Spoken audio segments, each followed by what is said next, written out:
Anatomical report. As a referential basis for this report, I used photographs of Sister Lucia de Santos, the seer of Fatima, from the periods related to her childhood until her entry into the Carmel of Coimbra, a period ranging approximately from 1917 to 1950.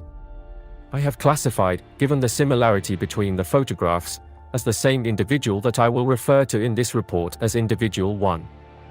I also analyzed the photographs of the individual presented as Sister Lucia, seer of Fatima, from 1967 until her death in 2005 and, given the similarity between the photographs, I classified this as the same individual that I will refer to in this report as individual 2. Besides the photographs that, due to the two-dimensional limitation, I considered insufficient for the conclusive analysis I intended to reach, I modeled with plasticine clay 2 three-dimensional figures of individuals 1 and 2, besides having made a series of drawings of the two individuals from several angles, and the results of my observations were as follows. Facial structure of individual 1. Individual 1, due to the photographs of her face taken during her period as a Dorothean sister, being partially hidden by the religious habit, but with the whole set of information obtained through the analysis of the aforementioned modeling, can be classified as having a dolichofacial biotype. Due to the vertical growth of the bone structure, there is a predominance of height over width, making the overall format more lengthy, oval, and narrow. In addition, individual 1 does not have a marked or accentuated jaw, thus the muscles of the jaw are thinner and have a tendency to retrusion.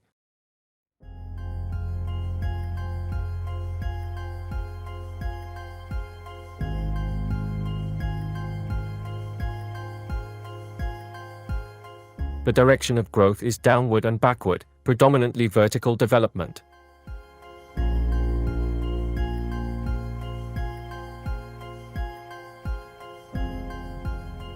Regarding the forehead, the superciliary arch of individual 1 has a smoother and rounder structure which facilitates a more perfect design of the eyebrows, bringing them closer to the nasal bone. Also, the zygomatic bone of individual 1 is characterized by being prominent and balanced to the superciliary arch. The characteristics described above make individual 1's face, when viewed in profile, a convex face.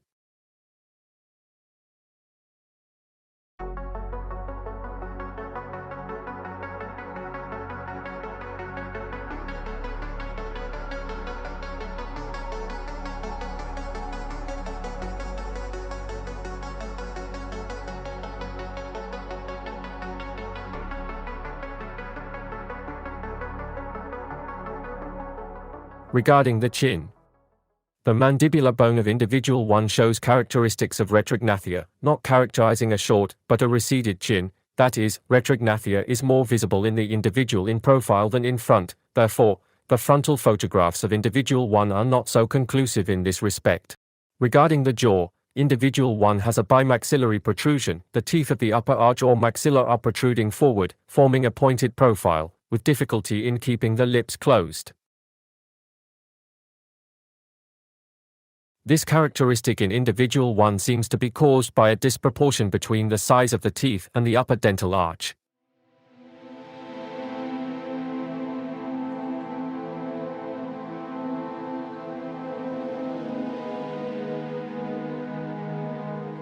Facial structure of individual 2. Individual 2, undoubtedly, can be classified as a brachyfacial type face, which is just the opposite of the dolichofacial type, since it is a face format characterized by horizontal growth. This type of structure is characterized by a shorter and squarer face, besides presenting a more prominent and stronger mandibular contour.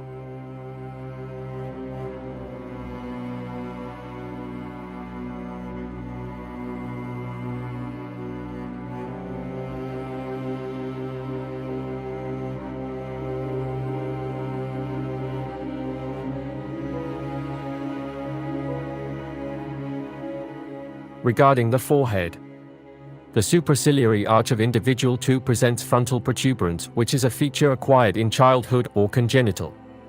The hand structure analysis of individual 2 discards the possibility of this characteristic being related to acromegaly, which is caused by growth hormone in larger quantities, resulting in hands, feet, and facial bones that are longer and wider than normal. This characteristic in individual 2 makes the space between the eyebrows larger and produces a less continuous wrinkling of the forehead due to the forward projection of the forehead. Regarding the chin, the mandibular bone of individual 2 presents prognathism, which makes the chin more prominent, corpulent, and voluminous. This characteristic makes the lower lip of individual 2 larger, not thicker, and more protruding forward. This is very different from what was seen in individual 1, and this difference cannot be explained in any way, neither by the aging process, nor by the use of a dental prosthesis. Due to the aforementioned characteristics, individual 2 has a concave-shaped profile, with more prominent forehead and chin in relation to the face.